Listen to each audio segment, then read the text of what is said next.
Il existe plusieurs types d'intelligence et tu fais forcément partie d'une catégorie. Donc aujourd'hui, on va parler des différents types d'intelligence. Aujourd'hui, j'aborde ce sujet puisque non seulement il m'intéresse, mais aussi, il y a quelques semaines de cela, j'avais fait une vidéo où je décrivais un tout petit peu qu'il y avait 8 types d'intelligence, et on va en parler un tout petit peu en profondeur, où voilà, il y a plusieurs personnes qui se sont retrouvées dedans, il y a des personnes qui ne se sont pas retrouvées dedans. Et pour les personnes qui n'ont pas regardé la vidéo, parce qu'on va faire, c'est que je vais la mettre tout de suite, comme ça vous aurez un peu un aperçu de la vidéo qui avait été faite, et on se dit à tout de suite. Les différents types d'intelligence. L'intelligence linguistique. Ce sont ceux qui ont cette facilité à manier les mots, que ce soit à l'écrit et à l'oral. Elle se retrouve souvent chez les écrivains, les poètes, les journalistes et les orateurs. L'intelligence logico-mathématique. Ce sont ceux qui ont la facilité avec les chiffres, les calculs et même la logique. Les mathématiciens, les physiciens, les scientifiques et même les ingénieurs excellent très souvent dans cette catégorie. L'intelligence spatiale. Ce sont ceux qui sont dotés de cette capacité à penser en 3 dimensions. Ceux qui utilisent ce type d'intelligence peuvent créer et manipuler des images mentales. Les architectes, les artistes et les navigateurs excelleront dans celle-ci. L'intelligence corporelle kinesthésique. Ce sont ceux qui ont la capacité à manipuler des objets et à utiliser une variété de compétences physiques, comme les danseurs, les sportifs, les artisans et même les chirurgiens. L'intelligence interpersonnelle ou relationnelle. Ce sont ceux qui ont cette facilité à comprendre et à interagir efficacement avec les autres. Les enseignants, les travailleurs sociaux, les acteurs et les politiciens sont souvent compétents dans ce type d'intelligence. L'intelligence intrapersonnelle, c'est cette capacité à se comprendre soi-même, à réfléchir et à utiliser ses connaissances pour réguler sa propre vie, comme les écrivains, les théologiens et les psychologues. L'intelligence naturaliste, c'est cette capacité à reconnaître et à catégoriser des objets, espèces et phénomènes dans la nature. Cette forme d'intelligence est souvent présente chez les biologistes, les écologistes et les jardiniers. L'intelligence musicale, c'est cette compétence parfois naturelle à discerner les tonalités, les rythmes et les sons. Les musiciens, les compositeurs et les chanteurs ont généralement cette intelligence développée.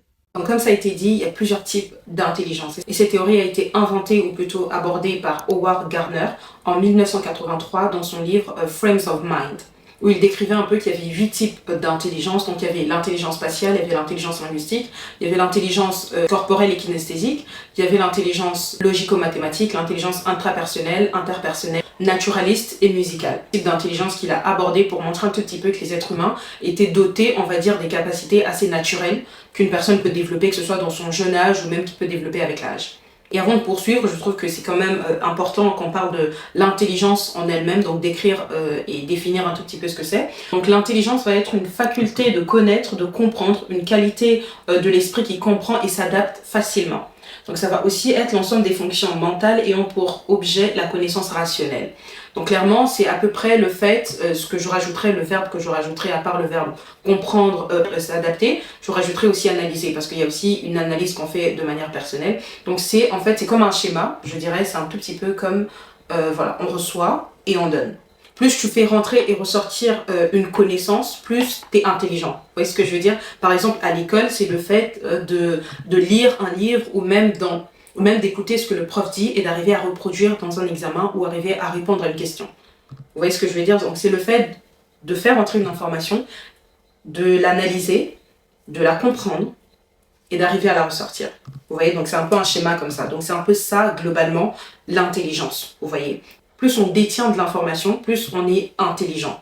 Vous voyez, il y a des personnes qui vont détenir des informations de la vie courante, qui ne sont pas très forts à l'école, mais ça ne veut pas dire qu'ils n'ont pas cette intelligence-là. Donc c'est exactement ce qu'on va aborder encore sur ce sujet. Parler un tout petit peu de ce que Gardner disait dans son livre The Frames of Mind, et la différence qu'il faisait un tout petit peu entre les personnes qui peuvent avoir une intelligence dans tel domaine et pas dans l'autre, qui ne sera pas voilà, pointée du doigt pour dire que t'es bête. Par exemple, si tu ne réussis pas en maths à l'école, bah, on ne dira pas que t'es bête parce que tu ne réussis pas en maths. Tout simplement, ce n'est pas ton type d'intelligence. Et par rapport à cela, il y a eu des personnes qui m'ont posé la question, qui disaient un tout petit peu que, voilà, moi je me retrouve dans aucune catégorie, je me dis, voilà, il y avait une fille qui était coiffeuse, elle me demandait, bah, t'as pas cité les coiffeuses dans ta vidéo sur les différents types d'intelligence. Déjà, j'aimerais éclaircir sur le fait que, en fait, la vidéo ne devait durer qu'une minute. Donc je ne pouvais pas citer en une vidéo d'une minute, et même ici sur YouTube, je ne citerai pas tous les corps de métier. Vous voyez bien que la vidéo, elle durerait une éternité, vous voyez. Donc c'est un tout petit peu, en fait, comme, par exemple, pour la fille qui était coiffeuse, je lui ai expliqué que, clairement, c'est du corporel et kinesthésique. Parce que tu utilises tes mains, tu utilises ton corps. Tu utilises ton corps de manière extérieure. C'est-à-dire que tu arrives à coiffer, tu arrives à réfléchir, en fait, comment utiliser tes mains, parce que c'est pas tout le monde qui a cette faculté d'utiliser ses mains de manière très très très poussée, on va dire. Donc le fait que tu arrives à le faire, donc ça veut dire que tes doigts en fait ont cette capacité de créer une coupe, d'imaginer quelque chose et de créer en cheveux. Et ça rentre clairement dans le corporel et kinesthésique, que ce soit pour les danseurs ou même les personnes qui font de la natation, donc ça va être dans cette catégorie-là. Et donc pour l'intelligence linguistique, vous vous doutez bien que ça a tout à voir avec le langage, que ce soit le langage corporel, le parler, le langage écrit, etc. Vu que lui-même, linguistique, dérive du mot latin lingua, qui veut dire langue. Donc ça a plus à voir avec le parler, les expressions, la manière de s'exprimer, la poésie. Donc ce sera des personnes qui vont beaucoup plus être intéressées par la littérature. Et donc ça va plus être des filières pour les personnes par exemple qui font de la littérature, qui est plus dans les écrits, dans les mots, dans les langues, etc. Le spatial, lui, de l'autre côté, ça sera beaucoup plus dans l'espace, raison pour laquelle on parlait des architectes. Donc ce sont des personnes qui arrivent à voir un espace vide et arriver à imaginer des choses et à les reproduire sur un espace. Il y avait certaines personnes qui me posaient également des questions pour l'intelligence émotionnelle. Donc ça va être un peu entre l'interpersonnel et l'intrapersonnel, puisque l'interpersonnel, ça va être entre les personnes, et l'intrapersonnel, du coup, ça sera avec soi-même. Donc les personnes qui arrivent à se comprendre, qui arrivent à comprendre les émotions, que ce soit des autres ou même de soi-même. Donc tout, en fait les deux, c'est ce qui crée l'intelligence émotionnelle dont on parle. Parce que l'intelligence émotionnelle, c'est arriver à avoir cette façon de gérer les émotions, que ce soit des autres. Donc arriver à être en fait à l'écoute de soi-même, de sa personne, de son bien-être, en fait, de son espace personnel. Donc tout ça, ça va être l'intelligence émotionnelle, du coup, qui est intrapersonnelle et interpersonnelle. Il y a des personnes qui peuvent ne l'être qu'avec elles-mêmes, et il y en a qui sont très forts à gérer les émotions des autres, mais pas d'elle-même. Donc ça, c'est un peu la différence entre les deux côtés. Mais ça va au-delà des émotions, c'est même le fait juste de comprendre les gens. Ça va plus être des personnes, par exemple, qui sont extraverties, ou même d'autres qui sont introverties. En fait, c'est vraiment, ça va plus au-delà de ça, en fait. Donc c'est juste une personne qui arrive à se maîtriser, parce que comme un don, en fait, de parler avec les autres, d'arriver à comprendre ce que les autres ne comprennent pas, d'arriver à manier, en fait, les sentiments. Vous voyez ce que je veux dire ? Donc ça, c'est l'intelligence intrapersonnelle lorsque tu le fais avec toi-même, et interpersonnelle lorsque c'est avec les autres. Et logico-mathématique, ce sera plus des personnes qui vont être fortes dans les chiffres, tout ce qui est chiffres, dates, tout ce qui est mathématique en fait, tout ce qui est compliqué, vous voyez. Toutes les choses compliquées, voilà, les maths, la physique, la chimie, etc. Donc tout ça, ces personnes vont développer comme une facilité à comprendre. Vous dites, mais comment il arrive à comprendre, comment il arrive à retenir les chiffres, il arrive à retenir très rapidement, et ça même dès le bas âge. Je sais pas si vous avez vu la vidéo du petit, comment il s'appelle? Oh mais qu'est-ce que j'aime cet enfant, en fait il a 2 ans, mais il arrive à faire des calculs. C'est incroyable. Donc par exemple cet enfant-là, c'est clair, net et précis qu'il a une intelligence logico-mathématique, puisqu'en fait c'est dans le sang, vous voyez. Donc on vient de voir les 8 types d'intelligence abordés par Gardner, et je rajouterai personnellement l'intelligence artificielle, même si ce n'est pas une intelligence qui est tout de suite rattachée à l'homme, puisque c'est une intelligence un peu extérieure, c'est-à-dire c'est l'homme qui l'a créée. Alors que le reste, c'est un peu dans l'humain. Vous voyez, l'intelligence artificielle à l'opposé, c'est plus une machine. Mais je compterai quand même comme une forme d'intelligence, puisque c'est quand même l'humain qui nourrit l'intelligence artificielle. Et cette notion d'intelligence artificielle est très récente, donc je comprends un tout petit peu le fait que ça ne soit pas mentionné dans les 8 types d'intelligence de Gardner. Donc c'est tout à fait normal, hein, c'est très récent, donc à cette époque-là, il n'y avait presque pas d'ordinateur, je pense. Donc on ne pouvait pas parler d'intelligence artificielle. Oui. Je rajoute quand même, puisque c'est quand même une sorte d'intelligence, même si c'est détaché de l'homme, mais ça reste une sorte d'intelligence et qui prend de l'ampleur aujourd'hui. Et également, j'aimerais répondre aux questions des personnes qui me demandaient, du coup moi je me retrouve pas dans aucune catégorie, j'ai l'impression d'être, de rien avoir comme don ou comme une aptitude personnelle. En fait je suis bonne à rien. Voilà, je ne sais rien faire, je ne peux rien faire, même des petites choses, je ne sais rien faire. Parce que j'en ai eu ce genre de questions, donc je vais y répondre. Premièrement, c'est parce que, comme je le disais, j'ai donné des métiers dans cette vidéo-là, puisque aujourd'hui, les gens s'identifient en termes de métiers. C'est-à-dire, si tu vas à l'école ou que tu vas travailler, c'est parce que c'est quelque chose que tu aimes. Donc, on va plus attacher ça à quelque chose qui est en toi. Par exemple, les personnes qui vont faire de la scientifique et ceux qui vont aller en littéraire, etc. Donc, on va se dire, c'est parce qu'elles aiment ça. Donc, ça fait partie de leur type d'intelligence ou de leurs attitudes naturelles. Donc, vous voyez, et ça va aboutir à des métiers comme écrivain ou de l'autre côté, médecin, par exemple. Vous voyez. Et pour les personnes qui disent ne pas détenir tout ça, je dirais que c'est parce que vous ne savez pas tout de ce qui existe. D'accord ? Vous ne savez pas tout de ce qui existe et vous ne vous permettez pas, en fait, de savoir ce qui existe. Ça va même au-delà des métiers, puisqu'une passion, aujourd'hui, il y a des choses qu'on fait, il y a des choses qu'on aime faire, mais qui ne sont pas des métiers. On ne peut pas en faire un métier tout de suite. Premièrement parce que ça existe peut-être pas, et on a peur d'inventer quelque chose qui n'existe pas, et puis voilà, ne rien avoir comme travail. Et deuxièmement, c'est parce qu'on se dit, peut-être qui va nous croire que c'est n'importe quoi. Et aussi, puisque autour de nous, il n'y a personne qui le fait, on se demande, mais comment je vais commencer à faire ça? Ou même parce que ça ne rapporterait pas de l'argent, tout simplement. On se dit, je sais bien faire de la peinture, je sais bien faire du dessin, mais est-ce que je deviendrai artiste? J'ai pas envie, parce que je pense pas que ça me paierait. J'ai un loyer à payer, j'ai des factures à payer, etc. Donc ça va être compliqué dans un premier temps, vous voyez. Donc il y a plusieurs questions qui se posent comme ça, alors que ça reste une passion, et ça peut être étouffé par les choix qu'on peut prendre qui sont différents de notre passion, des choses qu'on ressent à l'intérieur de nous. Donc il y a tous ces facteurs-là qui font qu'il y a certaines choses qui sont tout simplement éteintes et qu'il faudrait rallumer. Et deuxième raison, c'est parce que vous ne vous permettez pas de vous apprendre. Vous ne vous permettez pas en fait d'apprendre de nouvelles choses. Comment tu sauras que tu es bonne en telle ou telle autre chose? C'est que tu ne te permets pas de faire cette chose. Récemment, je regardais le documentaire de Elon Musk. On expliquait un tout petit peu son parcours, voilà, de la famille dans laquelle il était, etc., tout ce qu'il avait accompli. Et dans son histoire, lorsqu'il avait, je pense, 15 à 16 ans, je pense, entre 15 et 16 ans, ce qui s'est passé, c'était que il avait toujours été passionné par tout ce qui était machine, on va dire, le fonctionnement d'une machine en général. Et à cette époque-là, l'ordinateur commençait à être créé, et c'était beaucoup plus pour voilà, les génies, ceux qui faisaient du code, etc., puisque c'était pas un ordinateur comme ça, c'est beaucoup plus les anciens modèles où il y avait que des chiffres qui défilaient à l'écran. En fait, il faut vraiment être initié pour comprendre comment utiliser un ordinateur portable, ou même comment juste le débloquer, en fait, juste comment l'utiliser. Ce qui s'est passé, c'est que un jour, il se baladait avec son père, il est rentré dans un magasin, son père lui avait offert un peu d'argent et il voulait se faire plaisir en achetant, je sais pas, une connerie dans un magasin. Et si en rentrant dans ce magasin, dès qu'il a posé ses yeux sur un ordinateur, il s'est dit, c'est ça que je vais prendre. Son père ne comprenait pas, mais comment tu vas prendre cet ordinateur? Il s'est dit, c'est ça que je prendrai. J'ai l'impression que c'est ça, il faut que je prenne ça. Cette machine, il faut que je la prenne. Son père l'a acheté, et c'est à partir de cet ordinateur-là qu'il a créé son premier jeu vidéo, vraiment, et il a appris tout seul, dans sa chambre, pendant, je crois, 14 jours, je ne me rappelle plus vraiment de l'histoire, mais il s'est enfermé dans sa chambre pour apprendre comment on utilisait un ordinateur portable, puisqu'en fait, c'est quelque chose qu'il aimait. Puisque quelques mois après, il a dû quitter l'Afrique du Sud pour se rendre en Amérique. Donc je me disais, si ce jour-là, il n'était pas rentré dans ce magasin-là, il n'aurait pas eu l'opportunité d'acheter ou d'avoir cet ordinateur-là, peut-être qu'il ne serait pas le Elon Musk qu'on connaît aujourd'hui.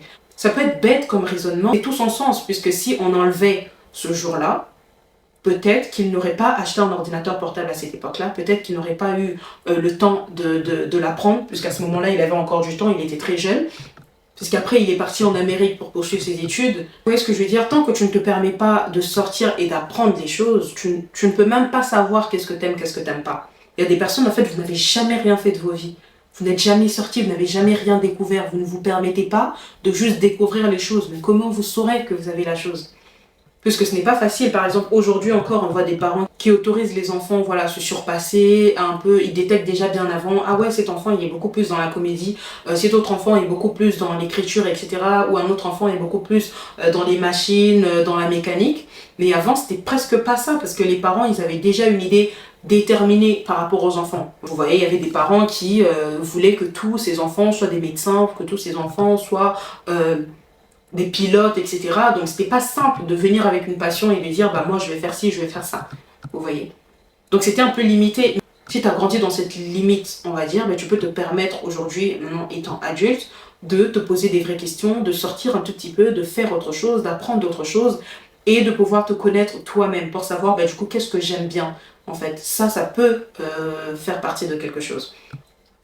Et aussi, la troisième raison, je dirais, ou la quatrième, je sais pas où j'en suis, c'est le fait de banaliser, que plusieurs fois, en fait, vous banalisez ce que vous avez, d'accord? Vous banalisez. En fait, vous avez un don pour certaines choses, mais comme elles sont petites et que vous n'avez pas envie de faire ça, puisque votre idéal, c'est avoir un tel type de caractère, avoir un tel type d'intelligence, ou avoir un tel type de choses, en fait, vous effacez ce que vous avez à l'intérieur de vous. Il y a des personnes comme ça qui sont grave forts dans un domaine, mais comme vous n'aimez pas ce que vous faites et vous banalisez tout le temps, pas compte que ce que vous arrivez à faire, il y a plusieurs personnes qui n'arrivent pas à les faire. C'est pas naturel pour les gens. Vous ne vous rendez pas compte que les petits dessins que vous faites dans votre chambre à n'importe quelle heure et que vous arrivez vraiment à reproduire quelque chose de carré, il y a des gens pour qui ça prendra 10 ans. Franchement, 10 ans pour faire ce petit dessin-là. Donc pour vous dire que vous avez une facilité qui vous est naturelle, mais seulement vous la banalisez. Puisque pour vous, être intelligent, c'est pas arriver à dessiner. Être intelligent, c'est pas arriver à faire des coiffures. Être intelligent, c'est pas arriver à construire des bateaux avec du papier ou avec j'en sais rien. Ou pour vous, c'est pas arriver à construire des vraies choses. C'est tout ça, c'est pas ça pour vous. Pour vous, vous pensez que ce sont des trucs hyper très travaillés, hyper sophistiqués, hyper intellectuels, compliqués, etc. Vous avez besoin d'être comme un tel, comme Einstein, mais en fait non. Et même pour ces personnes, c'est aujourd'hui qu'on pense que c'est grandiose, mais à l'époque c'est parti d'un petit truc. À l'époque c'est parti d'une petite pensée, vous voyez. C'est dans les petites pensées que les grandes choses se créent, vous voyez ce que je veux dire. Permettez-vous d'aimer ce que vous faites, permettez-vous de valoriser ces petites choses qui sont vos domaines de compétences tout simplement. Arrivez à les valoriser, d'accord. Maintenant, on a parlé un tout petit peu des différents types d'intelligence, en fait, de ces théories des différents types d'intelligence. Et on a parlé, du coup, j'ai répondu à certaines de vos questions.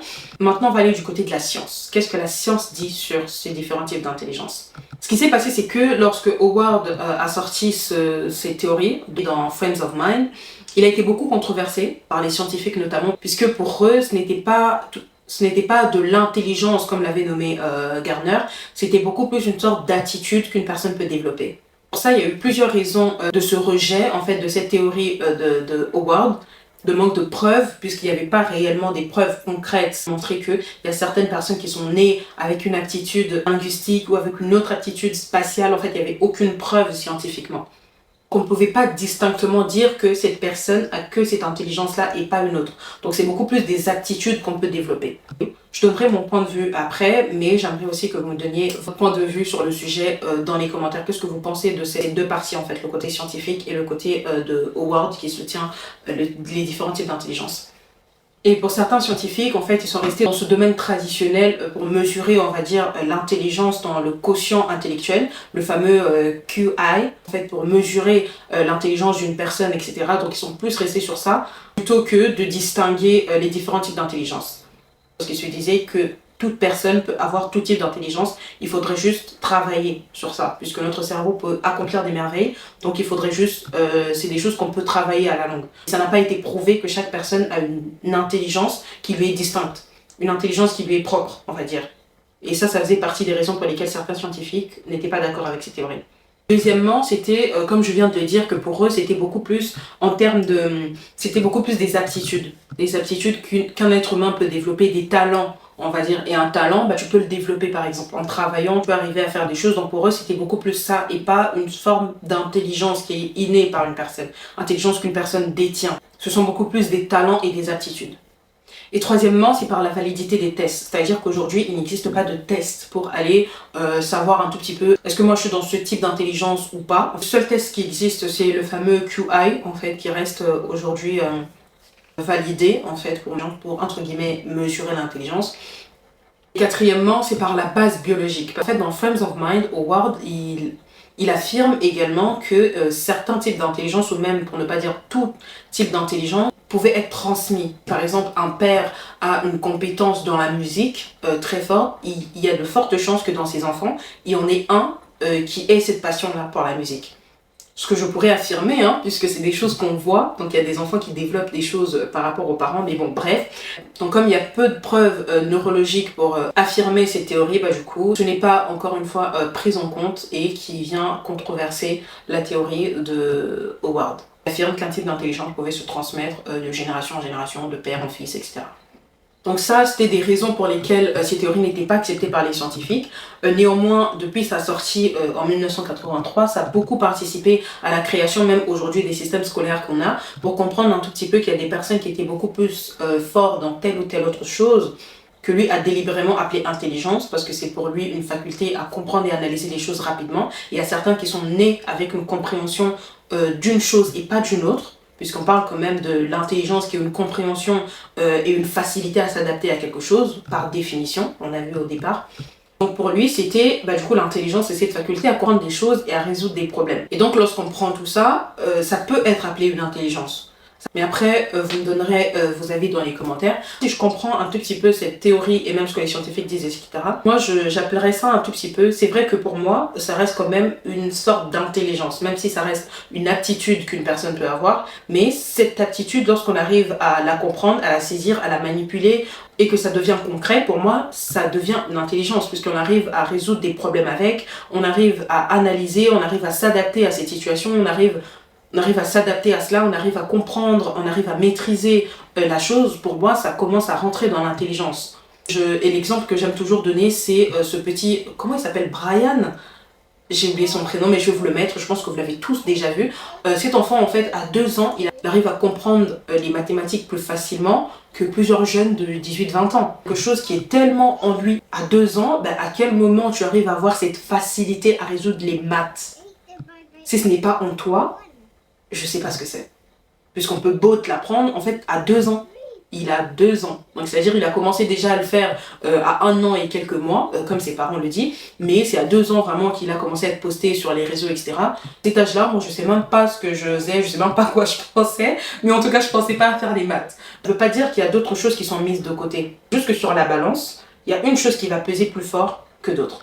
En fait, c'est comme s'il y avait tout qui était aligné.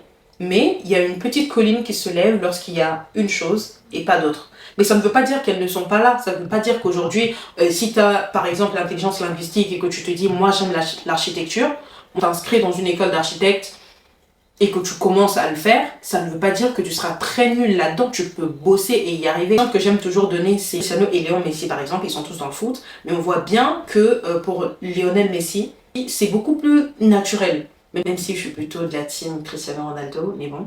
Lionel Messi, c'est beaucoup plus comme si c'était inné, c'est quelque chose, il n'a pas forcé en fait, c'est comme ça, c'est venu. Et il est très excellent dedans. Et on voit Cristiano Ronaldo qui a beaucoup travaillé pour atteindre ce niveau-là. Donc en fait, les deux, ils ont le même niveau aujourd'hui, on va dire en termes de, voilà, de compétences, de carrière, etc., tout ce qu'on peut penser. Mais ils ont à peu près le même niveau, mais c'est juste qu'il y a un autre qui a dû travailler, et un autre, on a l'impression que c'est beaucoup plus facile pour lui. En fait, c'est exactement pareil. C'est-à-dire on peut avoir une facilité à faire certaines choses de manière spontanée, innée, tout ce que vous voulez. Et il y a d'autres choses qu'on va beaucoup plus travailler, mais ça ne veut pas dire qu'on ne va pas y arriver. Donc c'est ça en fait la petite différence et la petite nuance qu'il y a dans ce sujet de l'intelligence.